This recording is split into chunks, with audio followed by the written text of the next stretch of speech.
नमस्कार students, doctor Thakur anatomy class में आपका स्वागत है। आज हम स्कैपुला बोन को कंसेप्चुअली समझेंगे। बिल्कुल। और ये सिर्फ रटने वाला टॉपिक नहीं है। स्कैपुला, जिसे आम भाषा में हम शोल्डर ब्लेड कहते हैं, वो ह्यूमन बॉडी का एक बड़ा ही फैसिनेटिंग हिस्सा है। हाँ, देखो, अगर बेसिक स्ट्रक्चर की बात करें तो ये एक पतली मतलब थिन फ्लैट बोन होती है जो हमारे थोरैसिक केज के पोस्टीरोलैटरल एस्पेक्ट पर स्थित होती है, यानी पीछे और थोड़ा साइड की तरफ। राइट। और इसका सबसे मेन काम अपर लिम्ब को ट्रंक के साथ जोड़ना है। सही कहा। लेकिन सबसे यूनिक बात यह है कि ये बोन किसी डायरेक्ट बोनी जॉइंट के सहारे ट्रंक से नहीं जुड़ी होती, बल्कि मसल्स के एक कॉम्प्लेक्स जाल पर तैरती रहती है। Imagine holding this bone in your hand. अगर आप इस पतली सी हड्डी को हाथ में पकड़े हुए हैं तो दिमाग में सबसे पहला सवाल आता है कि इसकी साइड डिटरमाइन कैसे करें। हाँ, साइड डिटर्मिनेशन एग्जाम्स में हमेशा पूछा जाता है। इसके 3 बहुत सिंपल रूल्स हैं। मैं बताता हूँ। पहला, इसका जो लैटरल एंगल होता है ना, वो काफी बड़ा होता है और उसमें एक हॉलो कैविटी होती है जिसे ग्लेनॉइड कैविटी कहते हैं। ये हमेशा बाहर यानी लैटरल साइड में होनी चाहिए। बिल्कुल। और दूसरा रूल ये है कि इसके डॉर्सल सरफेस पर मतलब पीछे की तरफ एक ट्रायंगुलर स्पाइन होती है जिसे आप इजीली महसूस कर सकते हैं। और तीसरा रूल, इसका इंफीरियर एंगल जो हमेशा नीचे की तरफ पॉइंट करता है। बस इन 3 लैंडमार्क्स को अलाइन कर लो, साइड डिटर्मिनेशन एकदम सटीक हो जाएगा। एग्जैक्टली। अब साइड निर्धारित करने के बाद इसके फ्रेमवर्क पे आते हैं, यानी इसके सर्फेसेस और बॉर्डर्स। इसे समझने के लिए हम एक एनालॉजी यूज कर सकते हैं। स्कैपुला को एक 2 साइडेड प्लेट की तरह सोचो। एक साइड जो रिब गेज की तरफ फेस करती है और दूसरी साइड जो बाहर पीछे की तरफ है। हाँ, तो जो साइड रिबकेज को फेस करती है उसे कॉस्टल सरफेस या सब स्कैपुलर फॉसा कहते हैं। ये थोड़ी कॉन्केव होती है और मीडियली फॉरवर्ड्स डायरेक्टेड होती है। ये कॉन्केव होना जरूरी भी तो है ना, ताकि वो पसलियों के ऊपर स्मूथली ग्लाइड कर सके। सही पकड़ा। और इस कॉस्टल सरफेस पर 3 लॉन्गिट्यूडनल रिजेस भी होती हैं। वेट, एक पतली बोन पर इन रिजेस का क्या फंक्शन हो सकता है? ये रिजेस असल में बोन को स्ट्रेंथ देती हैं। जैसे कार्डबोर्ड को मुड़ने से बचाने के लिए उसमें लाइंस बनाई जाती हैं, वैसे ही ये रिजेस बोन की स्ट्रक्चरल इंटेग्रिटी बनाती हैं ताकि हैवी वेट उठाते वक्त वो टूटे नहीं। On the screen you can see the label diagram. तो स्टूडेंट्स कॉस्टल और डॉर्सल सर्फेसेस को क्लियरली विजुलाइज कर सकते हैं। अब डॉर्सल सर्फेस पर चलते हैं। डॉर्सल सरफेस को एक बहुत प्रोमिनेंट स्ट्रक्चर डिवाइड करता है जिसे हम स्पाइनस स्कैपुला कहते हैं। ये सरफेस को 2 फॉसे में बांट देता है। ऊपर वाला छोटा सुप्रास्पाइनस फॉसा और नीचे वाला बड़ा इंफ्रास्पाइनस फॉसा, राइट? हाँ, लेकिन एक इंटरेस्टिंग पॉइंट ये है कि ये दोनों फॉसे आपस में कंप्लीटली अलग नहीं है। ये स्पाइनोग्लिनॉइड नॉच के जरिए कनेक्टेड होते हैं जहां से नर्व्स और वेसल्स पास करती हैं। अच्छा, तो सर्फेसेस के बाद बॉर्डर्स को समझते हैं। किसी भी बोन के एजेस का अपना बायोमैकेनिकल रोल होता है। बिल्कुल। स्कैपुला में 3 बॉर्डर्स होते हैं।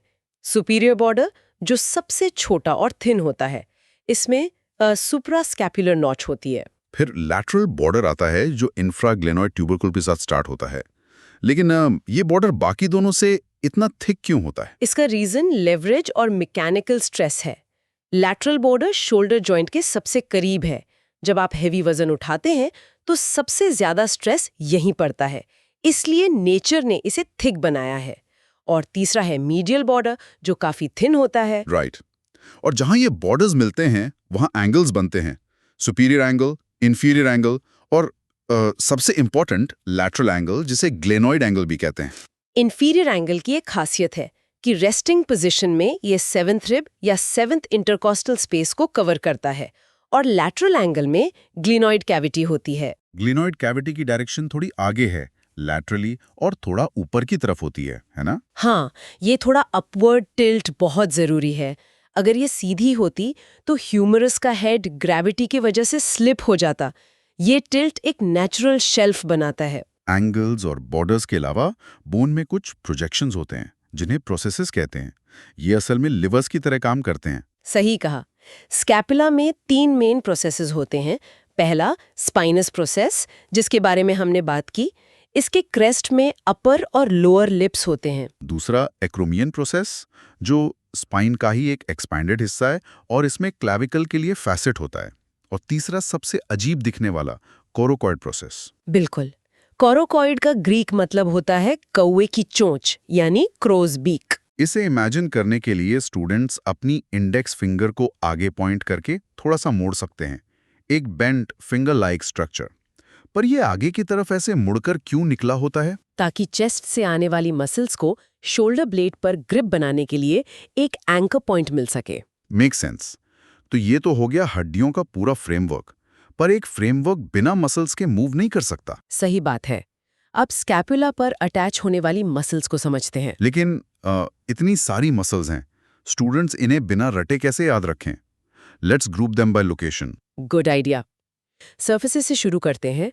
कॉस्टल सर्फेस के सबस्कैपुला फोसा से सबस्कैपुलारिस मसल आती है और डॉर्सल सर्फेस पर सुप्रास्पिनस फोसा से सुप्रास्पिनाटस और इंफ्रास्पाइनस फोसा से इंफ्रास्पिनाटस। ये तीनों मसल्स रोटेटर कफ का हिस्सा हैं जो शोल्डर जॉइंट को स्टेबलाइज करती हैं। अब मीडियल बॉर्डर की बात करते हैं। वहां क्या अटैचमेंट्स हैं?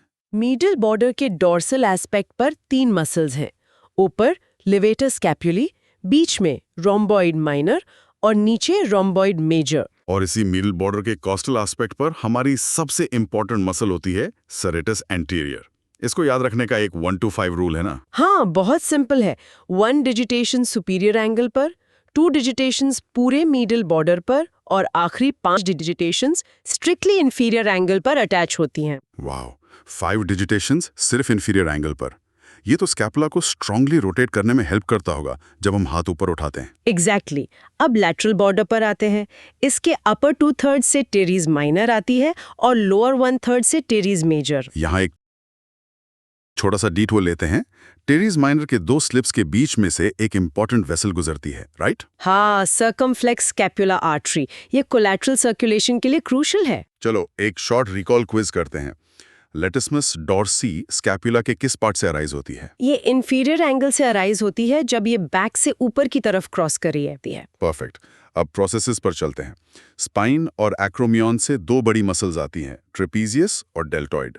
और कॉर्कोइड प्रोसेस पर 3 मसल्स अटैच होती हैं, पेक्टोरालिस माइनर, कोरोकोब्रैकियालिस और बाइसेप्स ब्रैकी का शॉर्ट हेड, जबकि बाइसेप्स का लॉन्ग हेड सुप्राग्लिनोइड ट्यूबरकल से आता है। और ट्राइसेप्स का लॉन्ग हेड इंफ्राग्लिनोइड ट्यूबरकल से। कितना लॉजिकली अरेंज्ड है सब। लिगामेंट्स के बारे में क्या? एक सबसे इंपॉर्टेंट लिगामेंट है सुप्रास्कैपुलर लिगामेंट। ये सुप्रास्कैपुलर नॉच को एक फोरामेन में कन्वर्ट कर देता है, जिसमें army over the bridge, navy under the bridge वाला रूल लगता है। यानी सुप्रास्कैपुलर नर्व लिगामेंट के नीचे से और वेसल्स ऊपर से जाती हैं। बिल्कुल सही। इसके अलावा कोरोकोक्लविकुलर, कोराको एक्रोमियल और कोरोको ह्यूमरल लिगामेंट्स भी होते हैं। मसल्स और स्ट्रक्चर समझने के बाद हमें पता होना चाहिए कि ये बोन बनती कैसे है। डेवलपमेंट में गड़बड़ी होने पर ही तो क्लिनिकल इश्यूज आते हैं। हाँ, स्कैपुला के ऑसिफिकेशन सेंटर्स काफी इंटरेस्टिंग है। इसमें टोटल 8 सेंटर्स होते हैं। Wait, 8 centres? हाँ, 1 प्राइमरी सेंटर जो डेवलपमेंट के 8th वीक में ग्लिनॉइड के पास आता है और 7 सेकेंडरी सेंटर्स जो प्यूबर्टी पर आते हैं और 20 साल की उम्र तक फ्यूज होते हैं, जैसे कोरोकॉइड, एक्रोमियन वगैरह के लिए। और अगर इस डेवलपमेंटल प्रोसेस में कोई फेलियर हो जाए तो? 2 मेन कंजेनिटल एनोमलीज है ना? हाँ, पहली है स्कैफॉइड स्कैपुला, जिसमें मीडियल बॉर्डर अंदर की तरफ कॉन्केव हो जाता है, और दूसरी बहुत इंपॉर्टेंट स्प्रेंगल्स डिफॉर्मिटी। उसमें स्कैपुला नेक से अपने अडल्ट पोजीशन तक आने में फेल हो जाता है, राइट? एग्जैक्टली, जिस वजह से बैक पर स्कैपुला काफी ऊपर स्थित दिखता है और मूवमेंट रिस्ट्रिक्ट हो जाती है। अब हम वापस अपने ओपनिंग क्वेश्चन पर आते हैं और बेसिक साइंस को क्लिनिकल प्रैक्टिस से जोड़ते हैं। सीबीएमई और मिलर्स पिरामिड के शोज हाउ लेवल पर। हाँ, तो हुक में हमने पूछा था कि सेराटस एंटीरियर की पैरालिसिस का क्या असर होता है।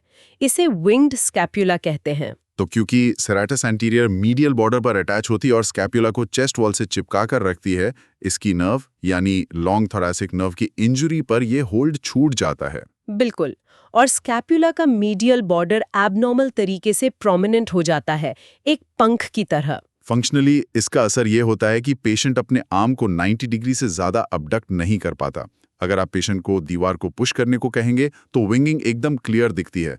फिजिकल एग्जामिनेशन का ये एक बहुत बड़ा इंडिकेटर है। सही कहा। एनाटॉमिकल नॉलेज का सबसे बेस्ट क्लिनिकल एप्लीकेशन यही है। अब वक्त है रैपिड वीवा रिवीजन का, एग्जाम में आने वाले क्विक क्वेश्चंस। शुरू करें। पहला क्वेश्चन, सुप्रास्कैपुलर नॉच के ऊपर और अंदर से क्या पास होता है? ट्रांसवर्स लिगामेंट इस नॉच को कवर करता है। लिगामेंट के नीचे से सुप्रास्कैपुलर नर्व और ऊपर से सुप्रास्कैपुलर वेसल्स पास होती हैं। ग्रेट। दूसरा क्वेश्चन, ग्लिनॉइड कैविटी पर कौन सा स्ट्रक्चर अटैच होता है? शोल्डर जॉइंट का कैप्सूल और ग्लिनॉइडल लेब्रम। तीसरा और आखिरी क्वेश्चन, कोराकॉइड प्रोसेस पर अटैचमेंट लेने वाली 3 मसल्स कौन सी हैं? Pectoralis minor, short head of biceps brachii और कोराकोब्रैकियालिस। एक्सीलेंट। स्टूडेंट्स के लिए एक छोटी सी मेमोरी ट्रिक, स्कैपुला के 3 प्रोसेसेस को याद रखने के लिए SAC, स्पाइन, एक्रोमियन, कोराकॉइड याद रखें और कोराकॉइड को क्रोज बीक या आगे निकली उंगली से विजुअलाइज करें। बहुत अच्छी ट्रिक है। अगर मैं आज की डिस्कशन को क्विकली समराइज करूं तो स्कैपुला की एनाटॉमी 2-3-3-3 रूल पर आधारित है।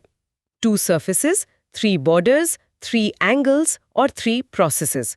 और हमने सेरेटस एंटीरियर मसल की पैरालिसिस से होने वाले विंग्ड स्कैपुला को भी कॉन्सेप्चुअली समझा।